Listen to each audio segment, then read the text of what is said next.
Peguei. Droga da é? Eu vi na Record. Quem vai ficar com esse? Ah, vocês já pegaram? Tem outros aqui. Você já usou ou não? Tudo bem? É isso, também. Tudo Você já jóia? usou? Esse aí? Só pra você saber. Está Esse aqui é assim, ó. automático, né? É, desse, ó. Tirou Aqui, ó. ali. Nesse botão. Ó.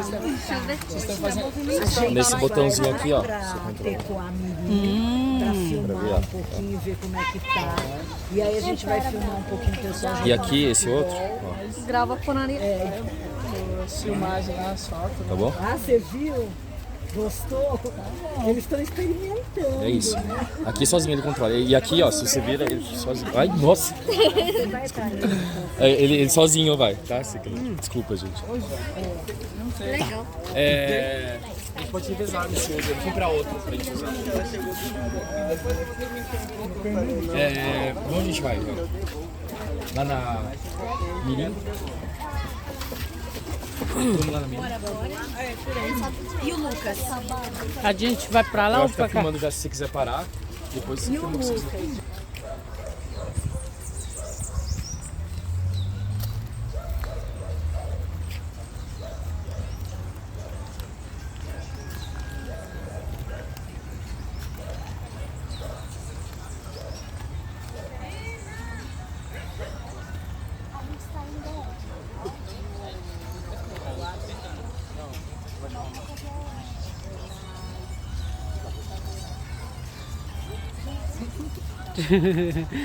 Que mar.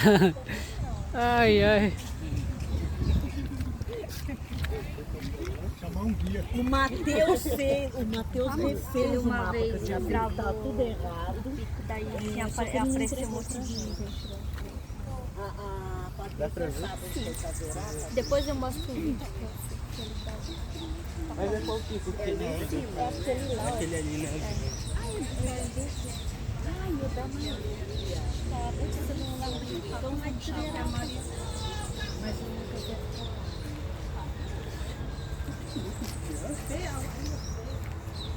Tá com uma... Có phê cái tiền mại là mại về đây là mỏi vậy. Quê. Đó. Anh te phê cái tiền mại qua về đây. Meu nome é Davi, em português, em Guarani é Verapopuiguá. Eu sou professor aqui na Escola Indígena do Jaraguá, de Ecupé-Ambarandu. Também trabalho como liderança na comunidade já há alguns anos, né, desde mais jovem. Tenho 35 anos. Estou aprendendo, né? Aprendendo como cuidar dos meus filhos, aprendendo como ajudar a comunidade, né? Nós temos tempos mais difíceis, tempos mais tranquilos, e agora a gente está num tempo mais de... Uma folha que parece uma banana. Sim. E aí agora nós estamos em tempo mais tranquilo, né? Tempo de grandes conquistas, né, dos povos indígenas no Brasil. Talvez essa seja a maior conquista da história dos povos indígenas com relação aos seus direitos, né? Agora nós estamos vivenciando o momento, o ano de 2023, em que o indígena é colocado como representante do Estado brasileiro no alto escalão da política brasileira. Então nunca antes na história do país teve um ministro indígena compondo o governo federal. Então esse ano nós temos a Sônia Guajajara, que é a primeira mulher indígena, a primeiro indígena a ocupar um cargo de ministro no Estado brasileiro. Isso é um avanço, uma conquista que vem de muita luta de muitos anos.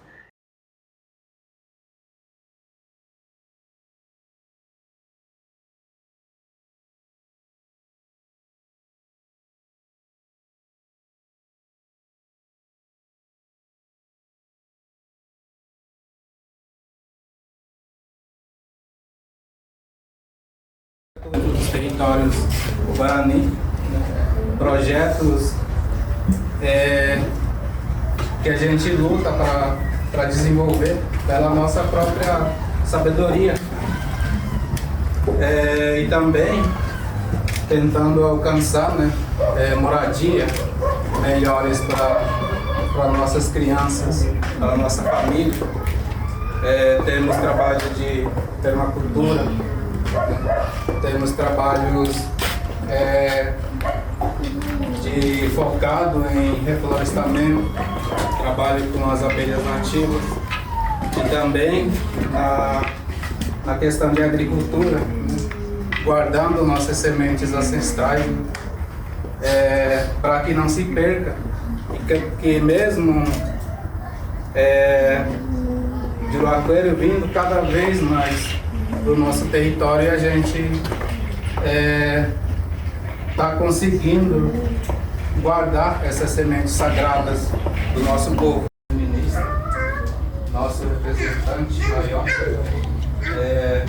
lá em Brasília, olhando pelos territórios indígenas de todo o Brasil, que anda passando muitas dificuldades, muito retrocesso. No governo passado isso a gente teve mais crises, né? Teve mais retrocesso, né? E hoje a gente ganha uma esperança, um fôlego para os territórios, para a gente continuar a nossa caminhada aqui no território Guarani. Agora nós estamos no momento tanto de comemorar, mas também de trabalhar, né? Cada um na sua função, cada um compreendendo a importância que isso tem. Os jovens entendendo a história do movimento indígena que deu resultado, que é vencedor, que tem muitos méritos por garantir a sobrevivência da nossa nação, do nosso povo, a sobrevivência da nossa língua, a sobrevivência da nossa espiritualidade.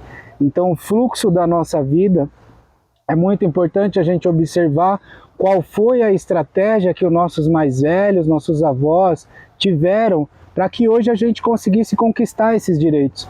Então, cada povo indígena que tem os seus jovens precisa fazer esse trabalho de pesquisar, de estudar, de compreender a importância e grandeza que tem dessa resistência indígena. Projeto de lei que autoriza a mineração em terras indígenas. Esse projeto de lei foi apresentado pelo Bolsonaro em 2020 para o Congresso, né, votar. E nós mesmo lutamos ali ainda enquanto movimento, a gente impediu a votação desse PL. A gente conseguiu impedir a votação, né? Estava ali agora na pauta para ir para a votação. E aí a gente articulou com o presidente Lula, né? O pessoal entrou por meio do mandato da Célia, a PIB solicitou do Ministério a retirada, para a gente solicitar a retirada. Aí nós ali fizemos um requerimento, né, para a Casa Civil e fizemos as conversas, claro, né, que tu manda o papel, manda o e-mail, mas tu tem que fazer as conversas, né? Fizemos todas as conversas e aí quando foi ontem, né, para poder a gente já ter o primeiro anúncio em abril, foi publicado no Diário Oficial da União o pedido do presidente para o Congresso Nacional para retirar da pauta esse projeto de lei. E a outra coisa que a gente conseguiu de grandioso esse ano foi exatamente aquele decreto de emergência no povo Yanomami. Todo mundo viu, né? Todo mundo acompanhou, acompanha ainda, né? Como que se encontrava o povo Yanomami, que numa possível continuidade, né, do governo anterior, esse povo estava decretada a extinção. Porque quem que ia olhar, quem que ia, né, atender, sendo que eles já estavam vindo nessa situação há muito tempo, já tinham sido feitos vários pedidos, várias denúncias e nada tinha acontecido, né? E aí logo no início, no dia 21 de janeiro, o presidente Lula foi lá em Boa Vista, viu a situação, 700 pessoas num espaço que só cabia 300, né, todo mundo morrendo de desnutrição, de malária e de contaminação de mercúrio. E daí começou uma ação articulada com vários ministérios para poder garantir o atendimento, para poder retirar os garimpeiros de lá, né, que é a causa maior de toda aquela situação. Fechou-se o espaço aéreo para poder os aviões não entrar mais levando garimpeiro, né? Então, não é uma situação que se resolve em 1 mês, 2 meses, 3 meses. Não é. Porque ali estava uma situação, né, crônica instalada há muito tempo. Como mulher, né, chegar onde ela chegou, né, isso é muito gratificante. Seja muito bem-vinda. E assim, a gente acreditar no que a gente pode alcançar, no que a gente pode conquistar. E através da nossa luta, através da nossa dedicação, a gente consegue chegar ao nosso objetivo, né? E como o Sérgio falou, né, a gente tem muitas situações precárias aqui, né? Na questão do saneamento, da moradia. O principal deles é o abandono dos animais. Isso acaba atrapalhando muito também a gente aqui, né? A questão do abandono dos animais, né? Porque às vezes vem animais doentes, eles jogam, deixam na rua doente, né? E a gente acaba cuidando, né? Porque é coisa nossa mesmo de cuidar do próximo, né? E assim, muito obrigada por estar vindo, por abrir esse espaço para vocês ouvir a gente, ouvir as nossas demandas, ouvir o que a gente precisa ser falado, né? A gente quer mesmo que saia a homologação, a demarcação do terreno indígena Jaraguá, para que a gente possa ter espaços melhores para viver, para conviver, né? Para trabalhar o nosso nhanderecó, né? Que é o nosso modo de vida, né? Plantar, colher, cuidar do rio, né? Cuidar, fazer criação de peixes, resgatar uma criação de peixes. A gente tem um rio aqui na Tecoatu, que infelizmente é um rio poluído, onde quando eu era criança eu nadava ali naquele rio, eu pescava. Hoje em dia minhas filhas não podem fazer isso porque está poluído por conta da invasão do não indígena para o meio do território.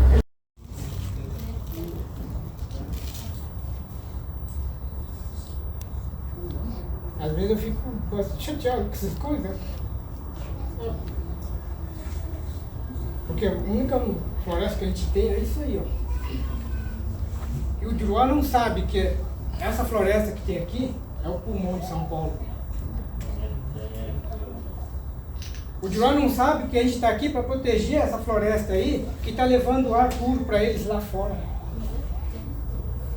O Juruá não sabe que essa floresta que tem aí está saindo água potável para eles beber lá fora.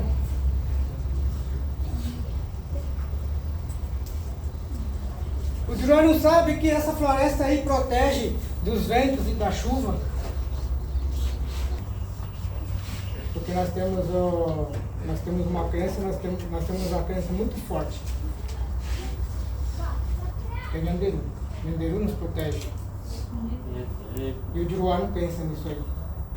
O Juruá só quer o quê? Dinheiro. Quanto mais terra maior para ele, mais dinheiro para ele. Ele vai destruindo as terras, as florestas, em torno das aldeias, onde o índio precisa daquela área para sobreviver, para caçar, para se alimentar, usa água para beber, pesca peixe para se alimentar, e o Juruá está poluindo essas águas. No combate a um incêndio no Pico do Jaraguá, em São Paulo.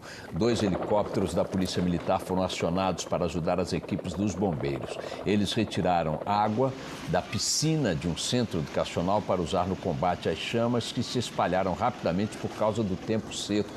Ainda não se sabe o que causou o incêndio. O Pico do Jaraguá, ponto mais alto da cidade, fica num parque estadual que abriga uma das últimas áreas com Mata Atlântica na região metropolitana de São Paulo.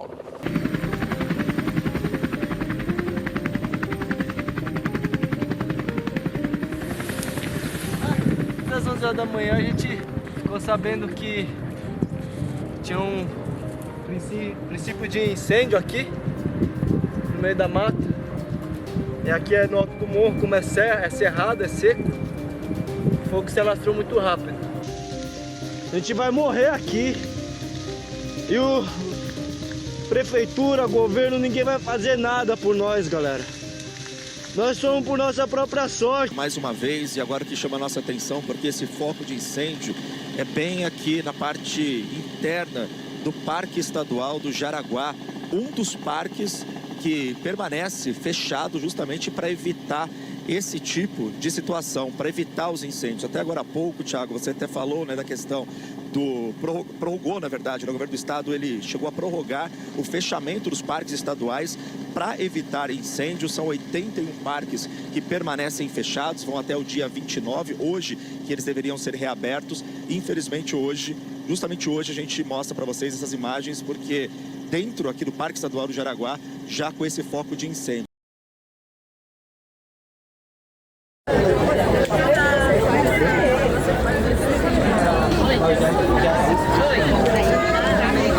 Pode me pintar também. Pintar ele, já pinto vocês.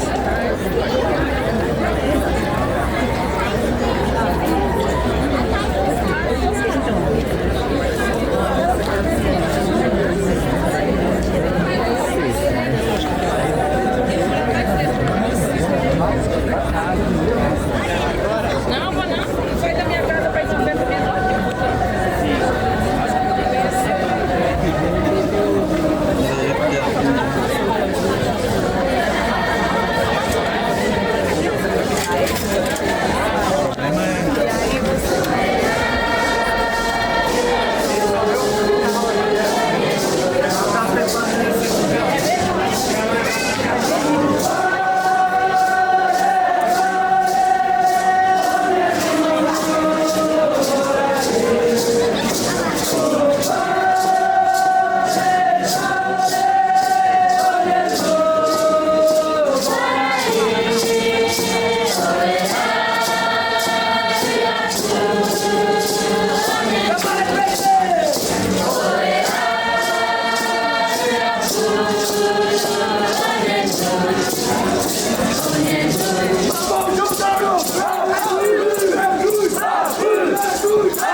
Hoje nós vamos entrevistar o Eduardo. Ele já vem acompanhando uma luta nossa e eu queria saber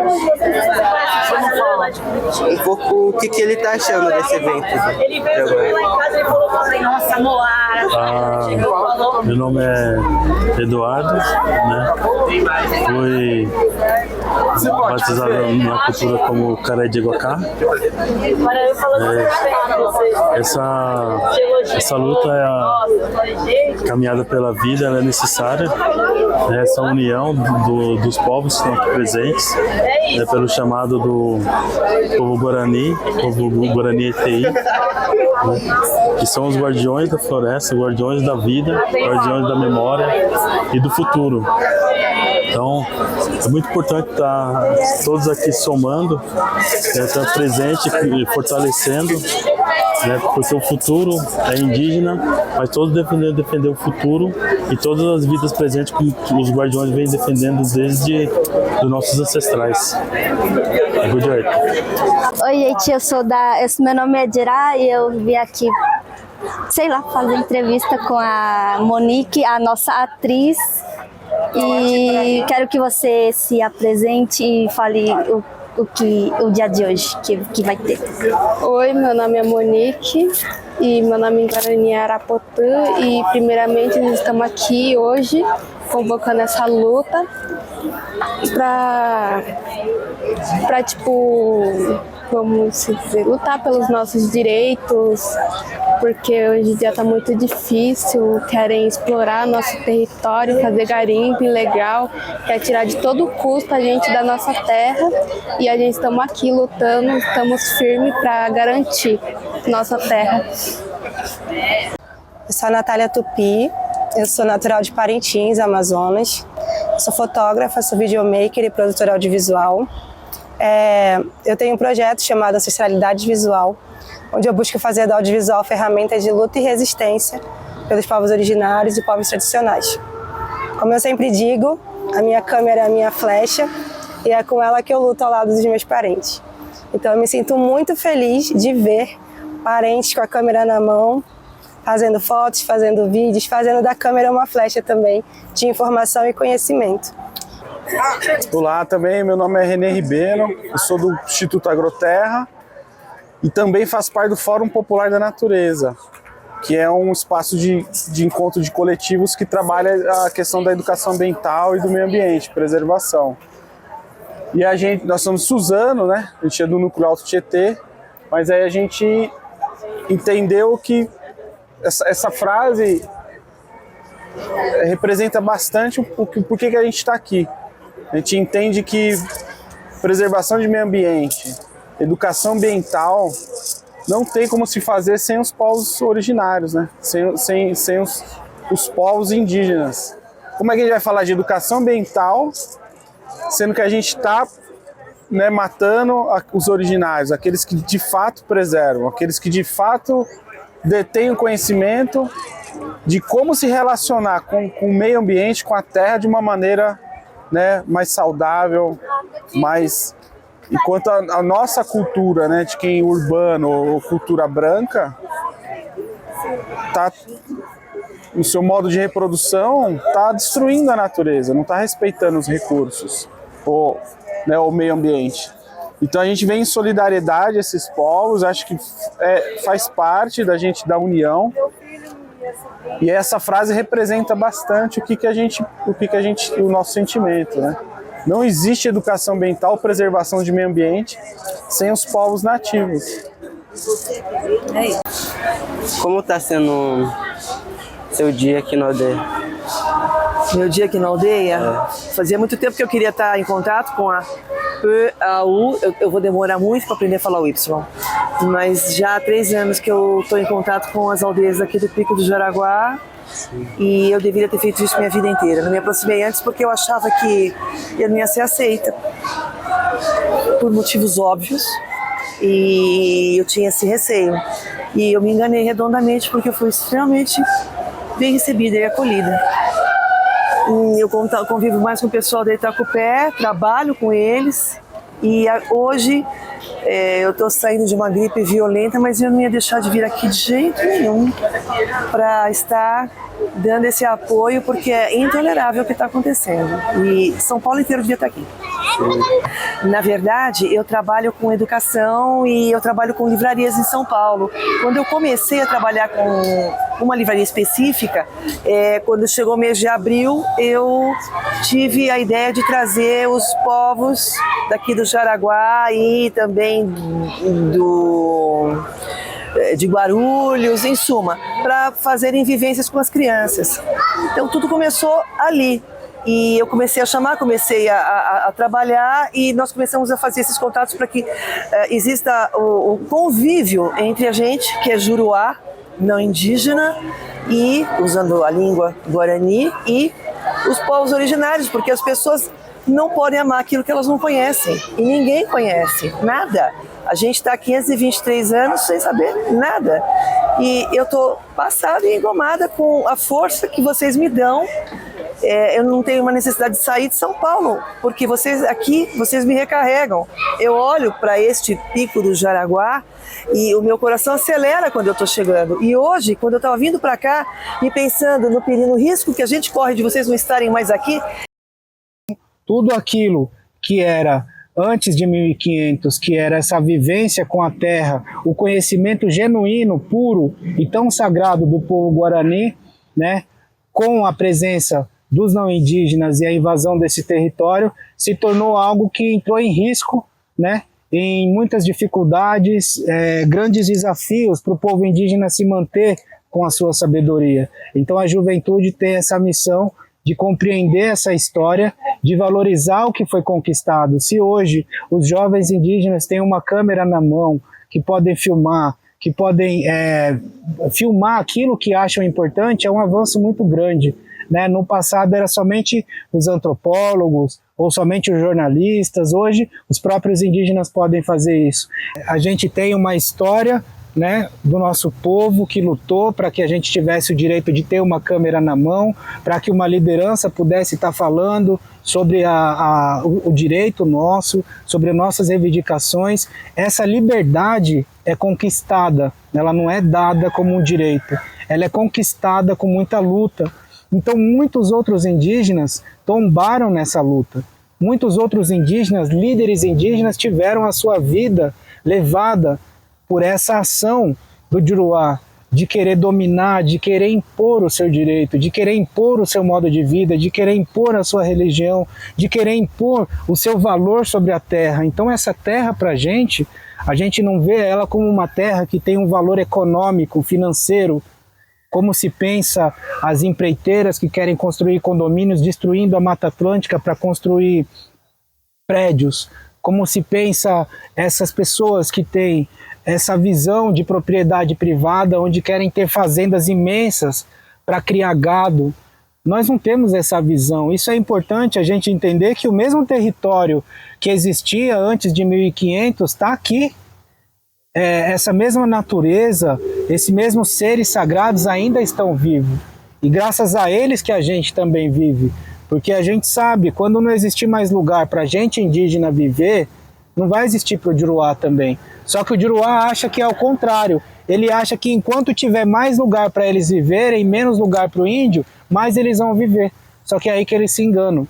Porque os povos indígenas vivem sentindo a presença dos seres que existem na natureza, dos seres que são sagrados, ouvindo os animais que são sagrados. Essa conexão com a natureza é muito importante para a humanidade.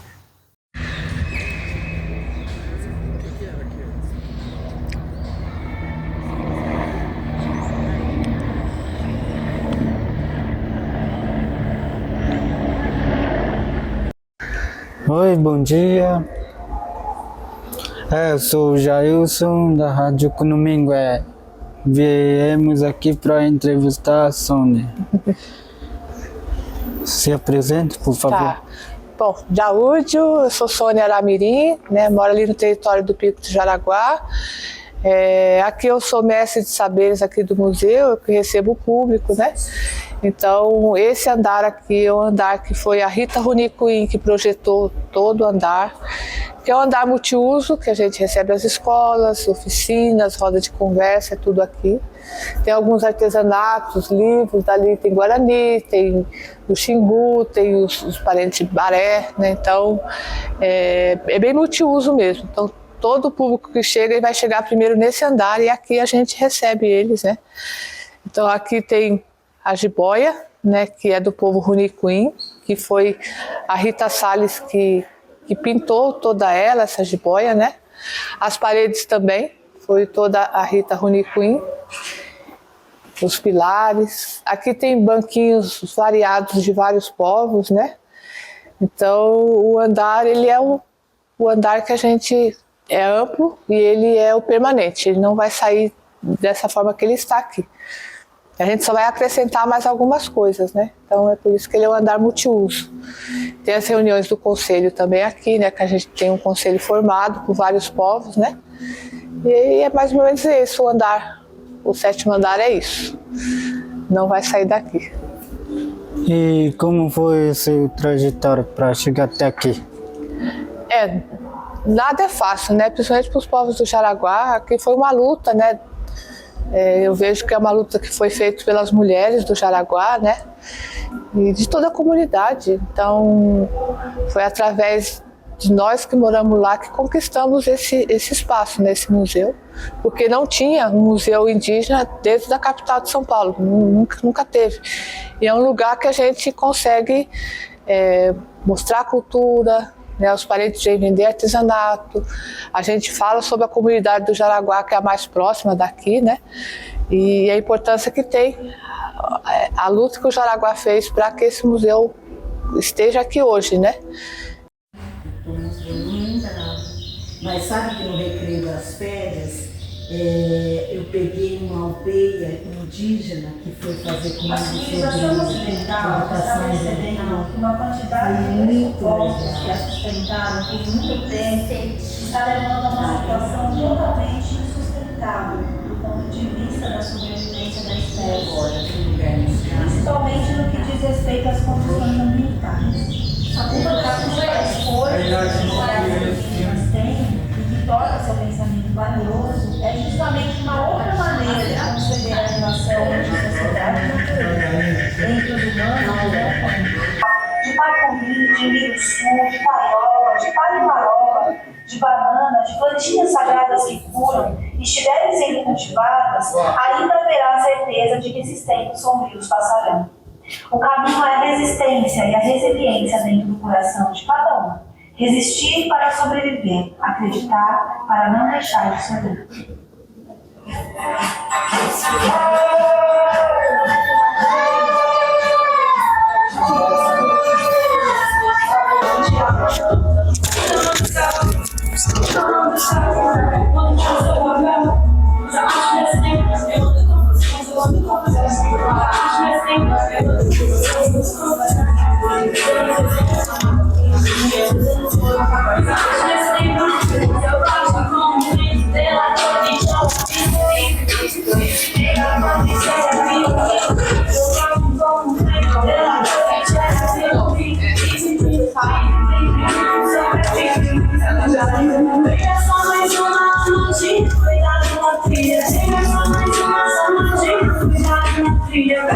Aí pode ficar só parede, vai parece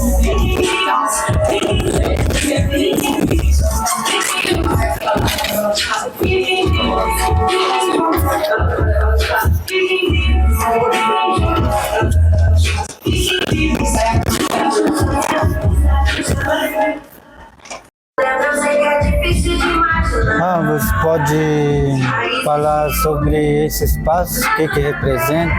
Então, aqui é o andar, essa exposição é do Denilson Banilo, então ele já trouxe a exposição pronta, né, que a gente precisava abrir o museu e não tinha nenhuma exposição, aí ele trouxe essa exposição aqui, então aqui os parentes vêm, né, escrevem nas paredes, né, todo parente que vem aqui escreve, ó, da ela Tucano, tem os parentes que vieram aqui, tem nomes guaranis aqui que eu fui colocando. Então é um espaço onde o público pode estar vendo os videoclipes, né? São 8, e esses vídeos são 8 indígenas, né? De diferentes etnias, e aqui eles vão mostrando a fala, né? A cultura através da música, né? Testando, som. Testando. Já é. Salve.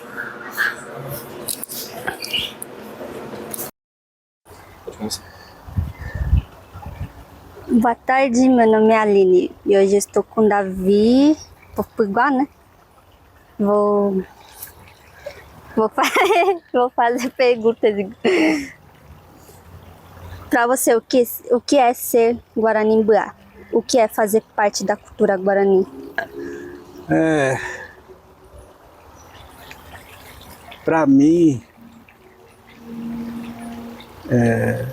como pessoa, eu vim desde a minha infância tentando entender aonde que eu fazia parte, né, desse mundo, porque uma criança no meio da natureza, ela vai se identificar tanto com as pessoas à sua volta, mas com o lugar também. E nós, Devido a toda essa história, né, a minha geração, né, na minha idade de 36 anos, a gente está fazendo parte de um tempo da história que muita coisa mudou, né? As histórias que meu pai me contava como era antigamente na aldeia, por exemplo, do Rio Branco, em São Paulo, né? A caça, a pesca, o plantio, essa parte de coletividade, né? Na divisão, né, dos alimentos, né? A gente, na década de 90, aqui no Jaraguá, já passava por situações difíceis, né? De alimento, né?